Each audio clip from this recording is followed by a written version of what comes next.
And they found you amusing for a while. The people of this city. Imagine what we could accomplish together.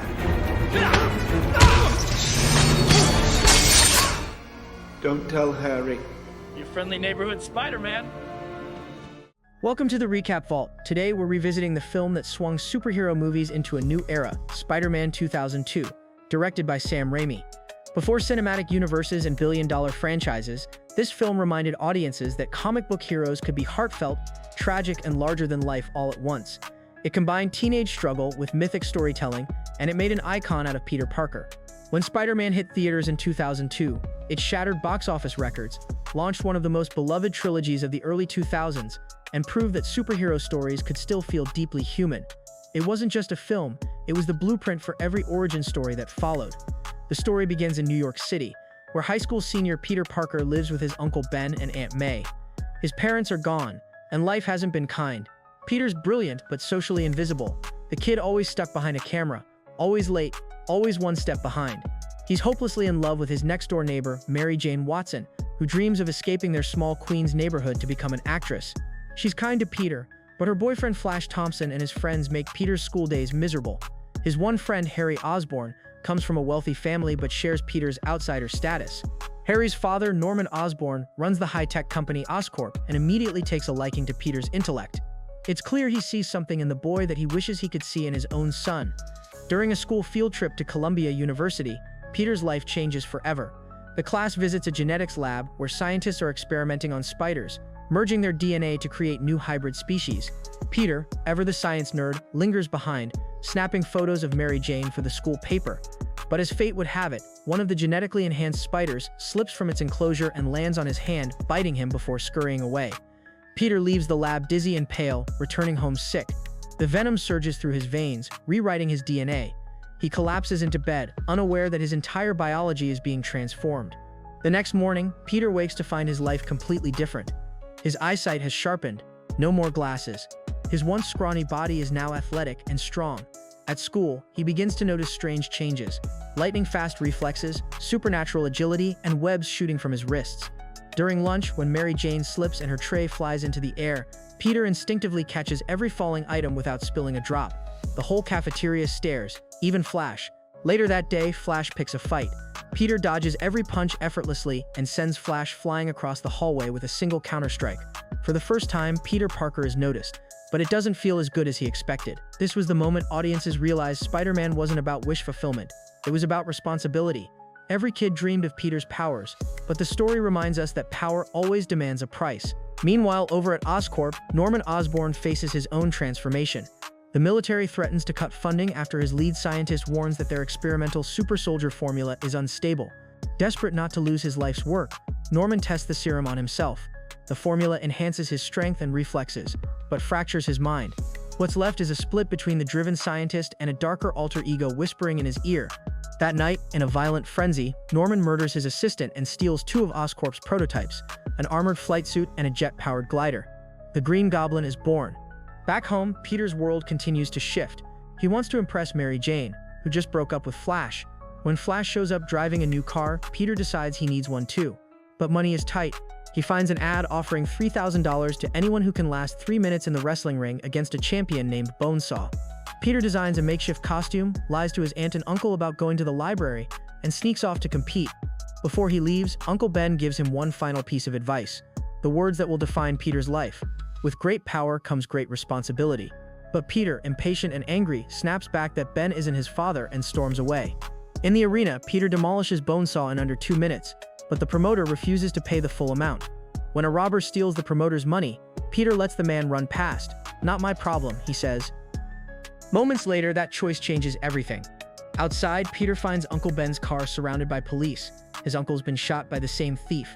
Peter chases the man down, cornering him in a warehouse. When the robber falls from a window to his death, Peter realizes the bitter truth. His inaction caused the tragedy. This scene wasn't just Peter's origin. It was the emotional core of superhero storytelling for the next 2 decades.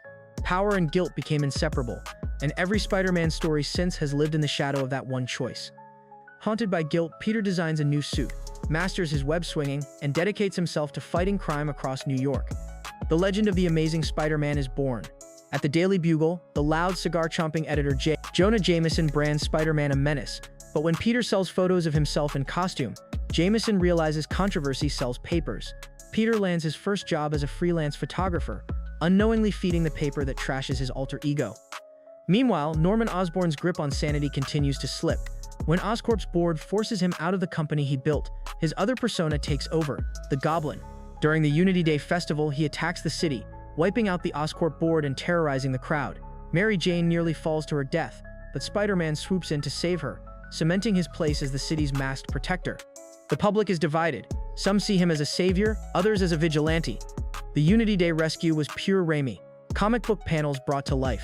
Bright colors, roaring crowds, and that unmistakable early 2000s heroism that felt sincere, not cynical. In the aftermath, the Goblin begins to study his enemy. He learns Spider-Man's patterns, his morality, and his limits.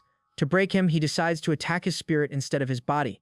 He crashes through the Daily Bugle office, tossing Jameson across the room until Spider-Man appears. Gassing him unconscious, the Goblin takes him to a rooftop and makes his offer. Join him. Together, they could rule the city. Spider-Man refuses. For him, power exists to protect, not to dominate. The Goblin warns him that someday the people he fights for will turn against him. Then, vanishing into the night, he leaves Spider-Man to ponder the warning. As Thanksgiving arrives, tension builds. Peter joins Aunt May, Mary Jane, Harry, and Norman for dinner. Norman arrives late, still shaken from his encounter. When he notices a small cut on Peter's arm, the same injury he inflicted on Spider-Man, the truth dawns on him. He excuses himself abruptly, masking panic with a fake smile. By the time he leaves, his hatred for Spider-Man and his confusion over Peter begins to blur. That night, the Goblin strikes again. He crashes through Aunt May's bedroom window, terrifying her and sending her to the hospital. Peter, guilt-ridden, visits her bedside, and there, Mary Jane opens up about her feelings for Spider-Man. She doesn't know it's Peter under the mask, but her words cut deep. The next day, Harry spots the chemistry between them and realizes he's losing her. His jealousy grows, planting the seed of resentment that will haunt them both. The Goblin, desperate for one final confrontation, sets his cruelest trap yet. He kidnaps Mary Jane and a cable car full of children, suspending them both from the Roosevelt Bridge. When Spider-Man arrives, the Goblin gives him an impossible choice: save the woman he loves or save the innocent. Peter refuses to choose. Instead, he throws himself off the bridge, catching both with his webs as the crowd below erupts in chaos. Onlookers begin hurling debris at the Goblin, protecting Spider-Man. In that moment, the city he's been fighting for finally fights for him. That bridge scene wasn't just spectacle, it was myth-making. Raimi showed that heroism isn't about strength, it's about impossible choices made in impossible situations. The Goblin, furious, drags Spider-Man into an abandoned building for their final battle. The fight is raw, violent, and personal, two men tearing each other apart.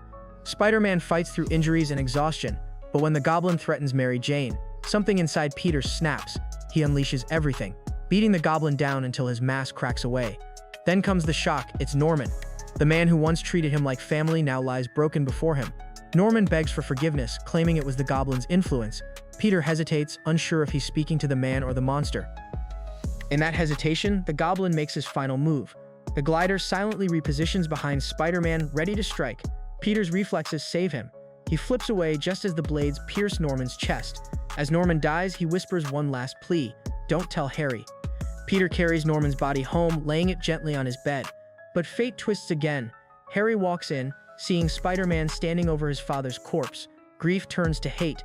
He vows vengeance on the masked hero, unaware that his best friend is the man behind the mask.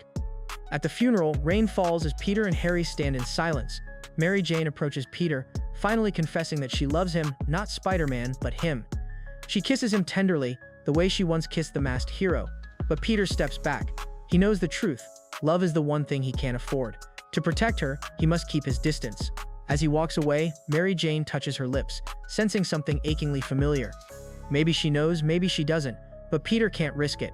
When Spider-Man swung into theaters in 2002, it wasn't just a blockbuster, it was a rebirth. It reminded audiences why they fell in love with superheroes in the first place. Tobey Maguire's Peter Parker wasn't a billionaire, a soldier, or a god. He was a kid with problems: rent, guilt, love, loss, and that's what made him timeless. The vault note appears. Cultural impact: Spider-Man became the first movie to break $100 million in a single weekend and prove that comic book adaptations could be prestige filmmaking. Its influence stretches from The Dark Knight to the MCU. Every hero owes something to Raimi's web-slinger. Willem Dafoe's Green Goblin redefined villainy: theatrical yet tragic, human yet monstrous. His performance blurred the line between madness and genius, setting a standard few villains since have matched. And Sam Raimi's direction, filled with sincerity, humor, and pulpy visual style, gave the film a soul. Every frame felt handcrafted, every emotion genuine. In the end, Spider-Man wasn't just about a hero saving a city. It was about a young man learning that sacrifice defines true strength. As Peter swings high above the skyline, his voice closes the story. Who am I? I'm Spider-Man. Outro. That was Spider-Man 2002, a story about love, loss, and the courage to do what's right, even when the world turns against you. If you enjoyed this recap, subscribe to the Recap Vault, your shortcut to the movies that shaped pop culture.